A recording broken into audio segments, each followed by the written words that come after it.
So today we're going to talk about the 10 most popular things that Americans eat on a regular basis. First one is soda drinks, okay?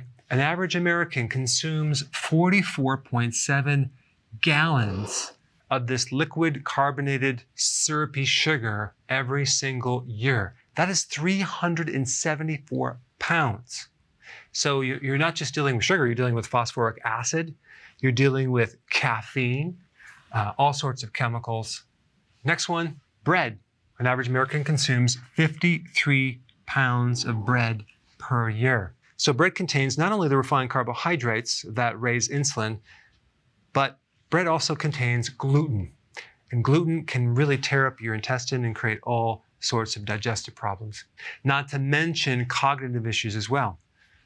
There's a lot of other things in bread. There's dough softeners. There's hidden sodium, MSG. And of course, when you combine bread with protein, as in meat, as in a sandwich, and you eat that together, you get a bit of what's called glycation. Glycation is a term to describe combining a carbohydrate with a protein or a carbohydrate and fat, and you heat it up. Now, when you're eating the food, you're actually raising the temperature, and that can develop a glycated process whereby your blood becomes very, very sticky. I mean, if you think about like a diabetic, okay, they have high blood sugar. The high blood sugar combines with the protein in the blood, hemoglobin. So that protein and sugar combine. So if the sugar's too high, it gets stuck in the protein. And that is a test called A1C, which is an average of your blood sugars for 3 months. And they have a whole rating scale that you can evaluate if your sugars are okay or not. The numbers go up if you have high sugar, and they'll come down if you have low sugar. But this is basically measuring the glycation. Burgers. There are over 50 billion burgers sold every single year. That means a lot of people are consuming burgers. Now, I consume burgers without the bun, of course. But when you combine the bread with the meat, you get this thing as well. And of course, not many people eat a burger without ketchup, right? Or they might have fries with that, or they might have a Coke with that right here. So if we combine this, this, and this, we get a lot of this right here. And we also get an exaggeration of a spike of insulin.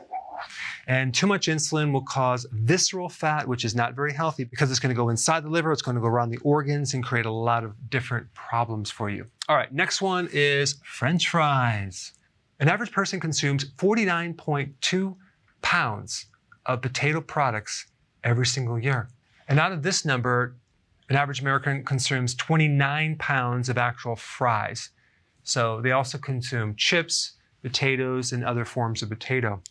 There are over 1.5 billion pounds of chips sold in America every single year. So Americans love potato products. Of course, the question is, what are you frying this in?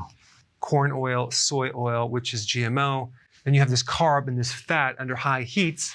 You actually start spiking something called acrylamide, which is carcinogenic.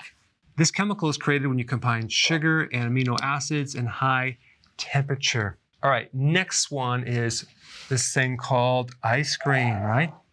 So here you have a lot of carbon sugar, and you have the protein, and you have the fat, and it's heated. So you're definitely going to get a lot of glycation, okay? But you're going to get a lot of sugar. And I personally used to consume a lot of ice cream. In fact, I used ice cream to help me sleep at night. It worked for a while, and then it didn't work anymore. And what happened was it created a blood sugar spike, which basically makes you very, very tired and unconscious. You go right out. But about 2 o'clock in the morning, the blood sugars go down because the insulin spikes and it's pushing the blood sugars down. And then I started waking up exactly at 2 a.m. every morning with very severe restless leg syndrome, which basically is a lot of lactic acid in my muscles, which actually comes from eating glucose because glucose can turn into lactic acid in the muscles. And it was miserable. Of course, I would wake up with these serious bags beneath my eyes. I had zero awareness on nutrition at that point. And this was actually 2 years ago. I'm just kidding. That was like in my late 20s. But the average American consumes 23 pounds of ice cream every single year, and about 1.4 billion gallons of ice cream are sold every single year. That's a lot of ice cream. All right, number 6, hot dogs. 20 billion hot dogs are sold every single year. That means a lot of people are eating a lot of hot dogs. And of course, I'm not talking about the grass-fed organic hot dogs. I'm talking about the processed nitrates with MSG and all sorts of additional parts of the cow or pig put into this. I mean, if you actually look at the ingredients of a hot dog, they actually put dextrose in there. Don't ask me why. I think they use it as a filler, but don't quote me on that. And then we get to number 7, pizza. An average person consumes 40 pizzas a year. Over $38 billion is spent on pizza alone.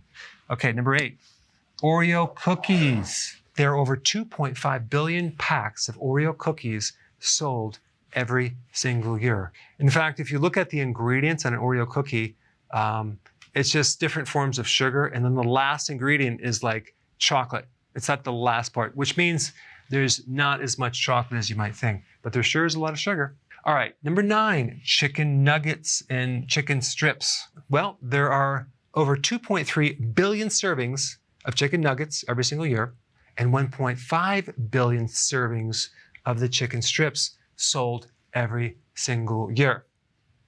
Now, of course, we have the breading and we have the protein, and it's heated. So we're getting glycation.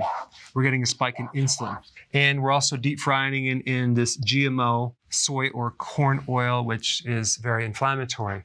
And lastly, number 10, donuts. 25,000 donut shops in the United States alone. Americans buy 10 billion donuts every single year. That's a lot of donuts. Okay, we have a combination of the soy or corn oil, glycation because it's deep fried, acrylamide, and a spike of insulin.